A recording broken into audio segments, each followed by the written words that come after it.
tasbih dulu, hamdalah baru takbir. Subhanallah, subhanallah. Berapa kali? 30. Iya. Baru alhamdulillah 33. Takbir 33. Maksudnya apa sih sebenarnya? Yang Allah pengenkan kita tahu tasbih. Apa sih tasbih? Tasbih itu membuang jauh-jauh apa yang tidak pantas kepada Allah. Masa iya sih Allah tega? Bikin buang jauh-jauh. Masa iya sih Allah nggak sayang? Kita harus mensucikan Allah sesuci-sucinya. Baik afal, sifat, asma kita harus bersihkan, kita harus sucikan. Buang pikiran jauh-jauh apa yang nggak pantas kita sedangkan kepada Allah. Kalau kita sudah bisa bertasbih dengan baik, barulah kita bisa alhamdulillah. Contoh begini Pak, ketika kita mengalami nasib buruk, sebenarnya baik dan buruk, suka dan tidak suka, itu yang buruk itu bendanya apa persepsi? Yang buruk itu benda apa persepsi? Persepsi. Kita bilang bahwa dia menderita, padahal bukan. Ada contoh, zaman Rasulullah ada seorang pemuda, ada hitam, jelek, pendek. Nama siapa? Siapa namanya? Bukan. Nah, jalan itu masalahnya. Jalan itu siapa gitu? Nah kemudian ditanya sama Rasulullah, kamu nggak mau nikah? Ya Rasulullah, gimana sama nikah? Ada mama saya, sudah pendek, hitam, jelek, kagak ada bukan mama saya. Tapi mau nggak nikah? Nanti kamu saya nikah. Nanti kamu saya nikah. Nah singkat cerita ada seorang sahabat. Ini sahabat punya gadis, punya anak perempuan cantik luar biasa. Dipanggil ke situ. Kamu punya anak perempuan ya? Iya. Nanti aku mau bilang anakku. Apa aku mau bilang anakku? Bersih, jalan. Kemudian dia pulang nih ke rumah. Dia pulang ke rumah, ngomong bininya, neng, ada kabar gini? Kenapa? Rasulullah mau bilang anak kita. Alhamdulillah, bla. Yang minang Rasulullah, siapa yang mau jadi ambil Rasulullah gitu kan? Jangan senang dulu. Rasulullah minang bukan buat Rasulullah, buat siapa? Buat sejarah ya. Hitam pendek paling itu, agak dah. Ini udah persepsi buruk. Tiba-tiba keluar anak yang perempuan. Apa kata Nabi? Kalau Rasulullah yang memberitakan seperti apa saya itu? Kenapa? Persepsi. Sama kita dalam hidup ini yang dia persepsi kita. Ketika Allah kita dimiskinkan, orderan kita gagal, kemudian banyak lah. Kita anggap itu dulu pada persepsi. Tidak ada sesuatu yang dulu yang Allah berikan. Contoh, ada orderan, atau di cancel. Marah nggak nih? Suwet, begitu kan ini. Itu persepsi kita kan. Jadi kita wajar aja deh. Dia nggak tahu yang bawa teman kita nggak tahunya. Masuk ke teman kita, teman kita nggak tahunya itu orang kabur, nggak bayar. Baik nggak? Persepsi kita buruk, ternyata iya coba yang bawa. Nah makanya kita bertasbih itu apa? Kita menjauhkan hal-hal yang buruk dari Allah. Sucikan. Alhamdulillah apa? Kita itu buruk, jelek, suka, tidak suka karena persepsi ini bicara batin lah. Bicara batin. Nah, kalau batinnya sudah beres, enak. Nggak punya beras. Dia orang yang bisa bertasbih, benar-benar tasbih itu, dia akan legowo dari itu. Akan legowo. Oh ini begini foto, ya kalau saya ambil ini saya akan celaka foto. Jadi begitu.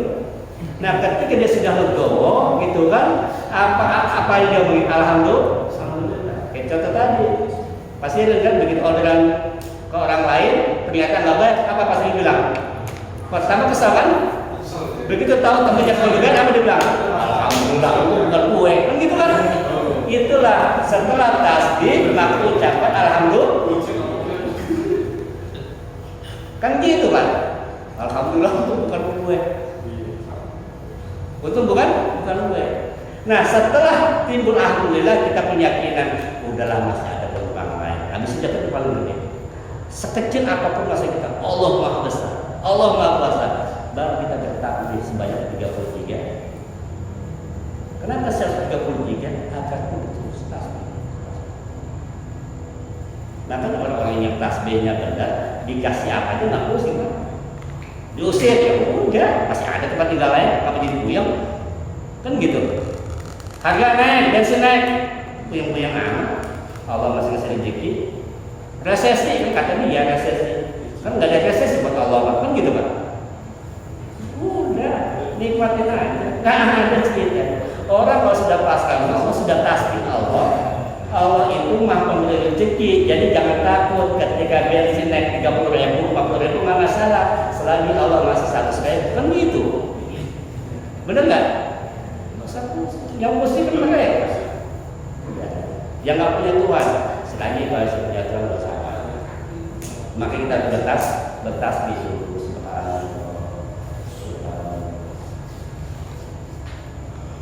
Nah, kalau kita bahasa beliau masa tasbih itu Pak. Apa kata Rasulullah? Subhanallah walhamdulillah tamla'ani baina samawati. Kalimat subhanallah walhamdulillah itu memenuhi ruang langit dan bumi. Artinya apa? Orang yang benar-benar mensucikan Allah, benar-benar terima dengan qada dan qadar Allah, dia hidupnya akan tenang.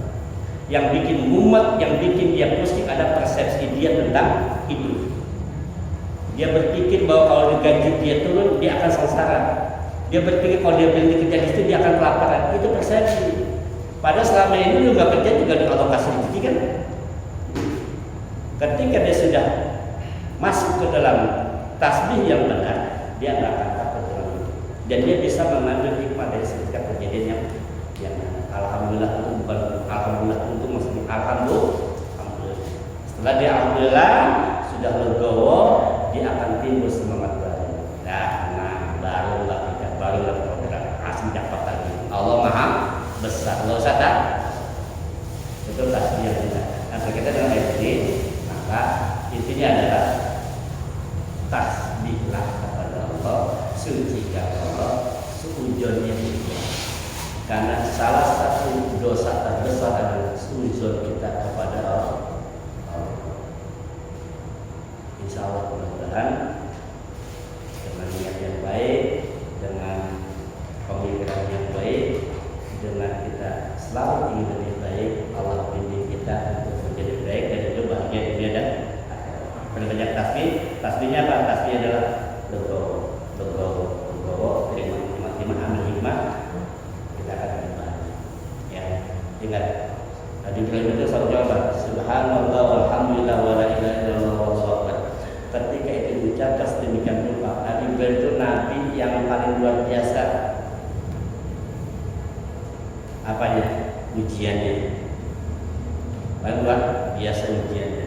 Tapi dengan tasbih yang benar, Allah kasih hadiah. Apa? Yang pertama, Allah kasih seorang putra Ishak. Kasih sana udah mandul kan? Tapi karena tasbih benar. Kemudian yang paling luar biasa adalah hanya satu-satunya Nabi selain Muhammad yang diberkahi oleh umat seluruh umat Islam sampai hari kiamat. Dan ini terdapat dalam sholat. Allahumma sholli ala Muhammad wa ala Muhammad kama shollaita ala Ibrahim wa ala ali Ibrahim. Ada nggak Musa disebut?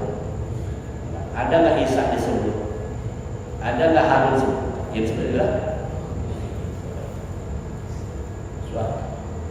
mau belajar bayar dua luar biasa. Makanya nanti di ayat ini Allah abadikan inna hadza la bi sufi ula sufi Ibrahim. Ingat, satu-satunya laki-laki yang mendapatkan wanita tercantik di dunia Nabi Ibrahim. Kenapa? Siti Sarah itu wanita luar biasa cantik. Kalau dia melihat Rasulullah dalam hadisnya, setengah untuk Siti Sarah, setengah untuk Yusuf, setengahnya untuk seluruh umat manusia. Tuh kecantikan dan kegantengannya Yusuf dan Siti Sarah. Jadi Yusuf ganteng nggak? Siti Siti Sarah itu sama wanita tercantik yang pernah Allah ciptakan di bumi adalah Siti Sarah. Siapa Siti Sarah? Bininya Nabi Ibrahim. Yang namanya punya bini cakep Pak, baik teman. Siti Sarah dijamin sama Muhammad Fir'aun. Wah, gimana itu aja. Kita lihat Siti Sarah nanti disandra sama